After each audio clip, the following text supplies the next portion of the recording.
Welcome back to another episode of Mind Puzzles. In today's video, we are going to cover 4 puzzles. In the last episode, we covered the basic concept of what a fork is, and if you didn't watch it, I strongly recommend watching it before you watch this video. So, the link will be down in the description. Let's get started. The first puzzle comes from a game that I've played a few days ago.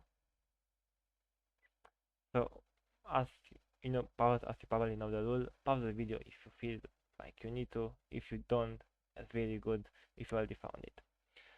So, as I said, I'll give you the solving thing.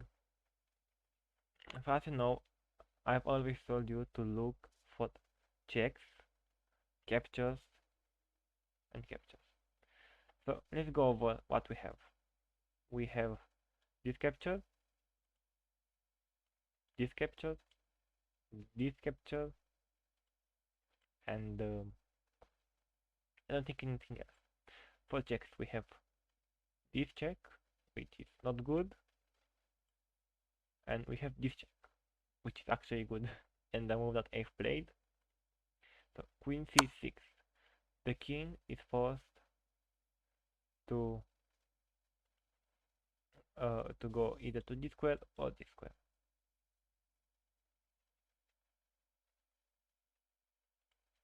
If the king is forced to go to this square, for example, you just give a check here. You can capture the queen. He comes this way, and you give a check here, and it's mate. Pretty easy. I think you can actually capture this one as well. I'm not sure. The computer doesn't really like it, so yeah. The other move that black can play, which doesn't lead to a force checkmate, is king f8, which works directly into a fork with knight d7. Wherever he goes, you take like this, and you are going to get the pawn forward. I mean, not really forward, but you get the idea. So let's recapture what I did. I've looked out for checks and I calculated it. Queen c6. Where can the king go? Can go here. I can fucking do arrows today. So he can go here and give you checkmate. Or he can go here. I check here and I take his rook. The check. Okay, that looks good. And the other option, I check and he plays like this. It's actually the line that he played and he resigned because he knew that he's lost.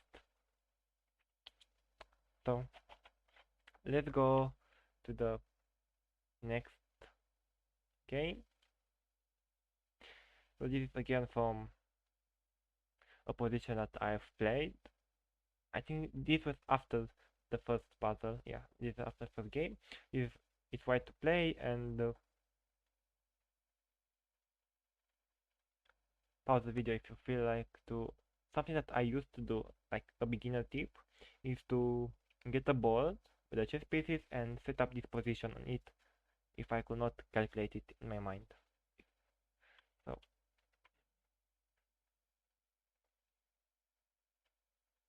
ready? The move here and the only move that wins is rook, rook captures e7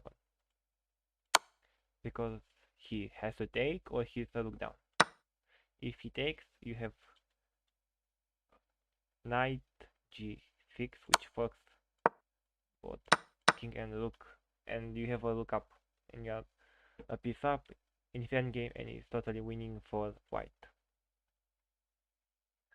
What you have to do in this endgame is to get the rook on this or this file. If you are able to get the rook here, you are going to win. If you manage to cut the king off maybe this line or maybe on this line, that's really good. So the next puzzle. This one is a little bit easier.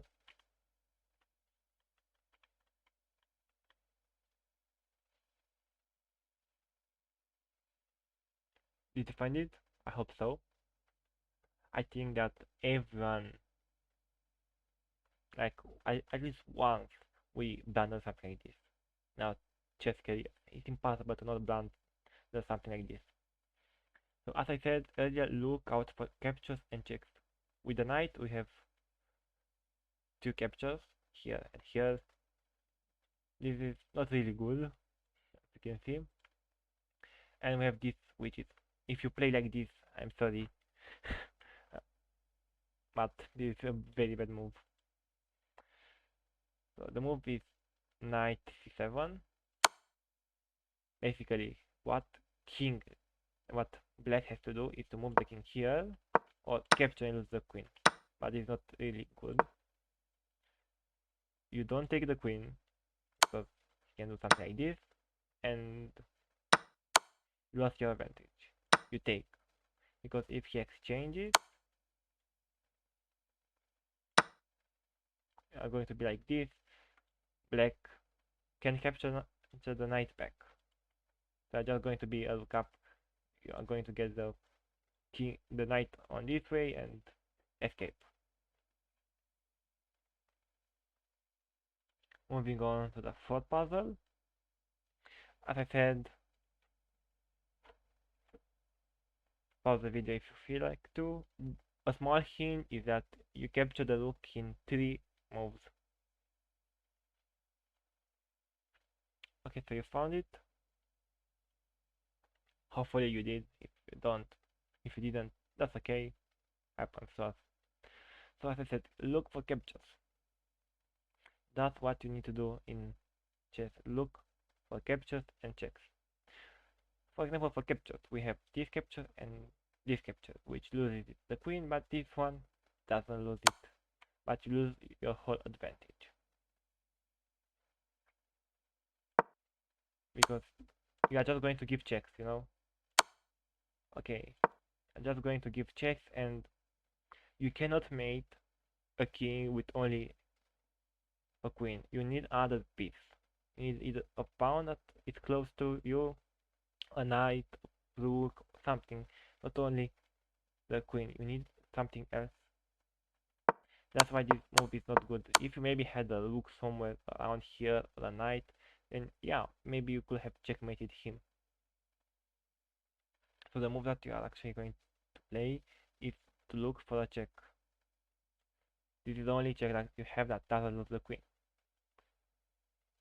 So let's think about it. You play this move. What can black play? You can play like this. You can capture, you check him, and you can capture the rook. And you're actually going to be an advantage. You have more pawns here. There are 1, 2 pawns. You have 1, 2, 3, 4, 5, 6 pawns versus 2. So let's play. Here's 2 moves. This one. If you play like this, he loses his queen. He plays something like this. You take his rook, and you are winning in this position. You have to maybe force a trade of queens, if possible, and push your pawns, or just push your pawns.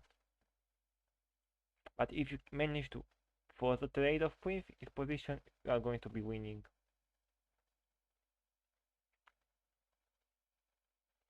So, following the next puzzle, this is black to play. This one is, I think, the hardest puzzle that we have today.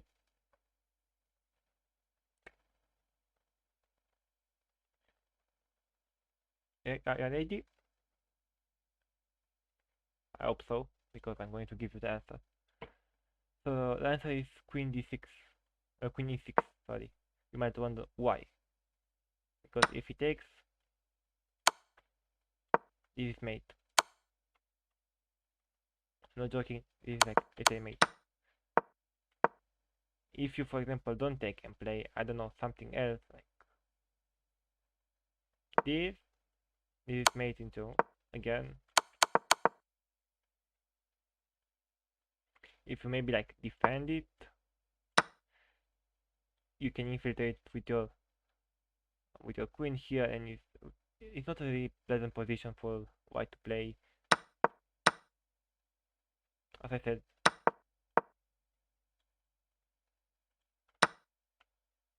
if you play it like this, you have this. See, like this pawns block the escapes. He cannot capture your rook because of this bishop. So this sacrifice, I think, is one of the hardest. I think here he has to sacrifice his queen, if I'm not mistaken. Actually, have to sacrifice it, so like to be able to survive this position. Moving on to the sixth puzzle. This one again is a pretty hard one, but already we found it. So you capture this pawn with the knight. You might be wondering why you do that. You're basically not doing anything. Like don't don't you just lose this? Well, yeah, but you capture back, which is again good. If you capture like this, you can do something like this and opens up this. So so white is forced to probably castle the other way, and you have these pawns which are pretty advanced, and it's complicated for white to play. Okay, maybe you think, what if he doesn't take this, for example? You can just play, if he doesn't take, if you don't take, you can just play like this, maybe. It's one way to play it. The other is to get the knight back in this position, which again is a good move.